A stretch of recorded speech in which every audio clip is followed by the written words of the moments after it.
인간의 노동은 시대에 따라 그 의미가 조금씩 변화하였다. 특히 산업화는 노동의 의미를 바꾸었다. 원래적 의미와 변화를 알아보자.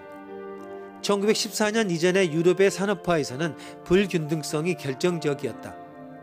자본주의는 나무와 들판을 굴뚝과 공장으로 바꾸듯이 오랜 풍경을 한꺼번에 완전히 바꾸어 놓지는 않았다.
수학은 현대사회의 디지털 혁명에도 기여한 바가 큽니다.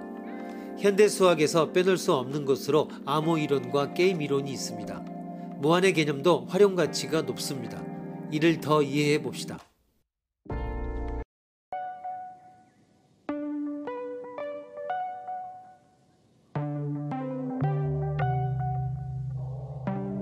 이 램프는 우선 1분간은 정화 상태이다. 다음에 1/2분간은 사라지고 다음에 1/4분간은 켜지고 다음에 1/8분간은 사라진다. 라는 식으로 항상 직전 상태의 반의 간격으로 반대 상태가 계속된다. 아킬레스와 거북이에서 본 것처럼 1 플러스 1/2 플러스 1/4 플러스 1/8 플러스 2이므로 2분 후에는 전멸이 완료된다. 그런데 그 2분이 지난 순간에는 이 램프는 켜져 있을까 꺼져 있을까?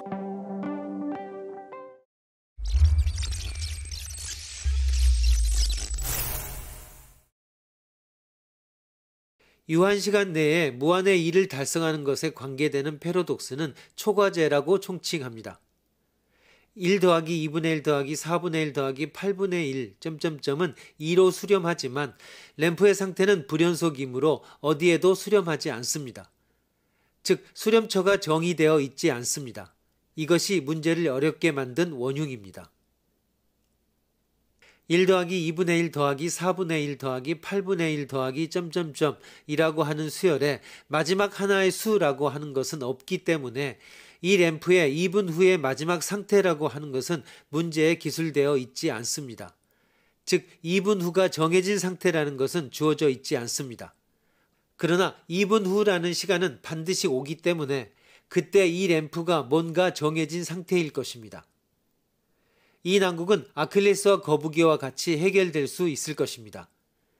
이 램프의 장치로서 2분 후의 상태를 직접 언급하지 않고, 즉 2분 후로 정해져 있지 않고 가까워진다라고 표현하고 있기 때문에 2분 후 상태는 임의로 켜져 있어도 사라졌어도 상관없습니다. 혹은 램프 그 자체가 소멸해도 괜찮습니다. 완전히 아무래도 좋은 것입니다. 이러한 램프는 만들 수가 없다라는 답도 있습니다. 그러나 그 대답은 잘못입니다. 물리적으로는 만들 수 있을까 없을까는 중요하지 않습니다.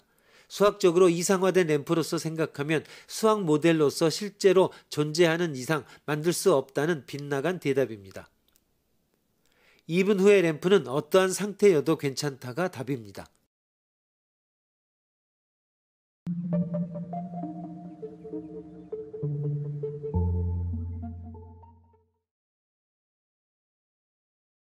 오스틴의 개.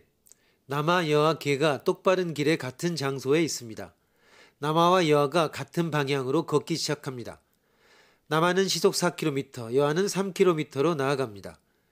개는 10km로 남아와 여아의 사이를 왔다 갔다 합니다. 편의상 남아, 여아, 개는 크기를 제로의 점으로 하고 개는 순간적으로 방향 전환을 합니다. 남아가 출발하고 나서 1시간 후 개는 어느 쪽으로 향하고 있을까? 1시간 후 남아와 여아 사이에 적당한 지점, 적당한 방향의 개가 있습니다. 그곳에서 시간을 역전시킵니다. 그러면 남아, 여아, 개의 3자는 출발점에 일치하여 돌아옵니다. 이치가 맞습니다. 따라서 1시간 후의 개는 어디에 있어도 괜찮습니다. 남아와 여아 사이의 임의의 지점에 어느 쪽 방향으로도 있을 수 있습니다. 이 문제가 처음 공개되었을 때 3자는 움직이기 시작할 수 없다라고 하는 반론이 있었습니다. 3자가 움직이기 시작하는 순간에 개가 남아와 여아 사이로부터 튀어나와 버리기 때문에 문제의 조건에 반한다라는 것입니다. 개는 2명보다 속도가 빠르기 때문에 움직이기 시작하는 순간에 개가 2명 사이에 머문다고 하는 조건이 성립하지 않는다라는 것입니다. 3자가 움직이기 시작하는 것은 수학적으로 가능합니다. 개가 방향을 바꾸지 않고 진행하는 제로가 아닌 거리가 처음 순간부터 존재한다면 분명히 출발 직후 개는 두 사람의 사이에서 튀어나와 버리지만 당초부터 방향을 끊임없이 바꾸고 있다면 그런 걱정은 없습니다. 이 문제의 초기 조건은 분할의 패러독스에 달리기를 시작할 수 없는 아킬레스와 닮았습니다. 그런데 한 방향으로 오로지 움직이는 아킬레스가 아니고 무한히 돌아 방향을 바꾸는 게임으로 문제는 한층 더 복잡합니다. 아킬레스가 거북이를 따라잡고 그리고 추월한 후에도 양자 사이를 계속 나는 팔이라고 하는 변형도 있습니다. 아킬레스가 거북이를 따라잡은 순간에 파리가 순간적으로 방향을 바꾸는 무한대의 가속도가 제로점에 무한히 반복하여 집중하는 특이점이 출현합니다. 그리하여 바로 위에서 본 것처럼 아킬레스가 거북이를 추월한 뒤에 파리가 양자의 사이에서 어떠한 궤적을 그릴까 하는 것에 무한히 자유로운 가능성이 있는 것입니다. 따라잡기까지 파리가 나는 방법이 어떠했는가에 상관이 없습니다. 이러한 설정들은 문제를 우주의 생성으로 가져갑니다. 우주가 수축하여 특이점에 이르러 빅뱅으로 다시 시작할 때 우주는 전생의 기억을 상실해 초기 조건은 임의적으로 새롭게 짜질 수 있습니다. 문제는 이러한 진동 우주론의 발상과 닮아 있습니다.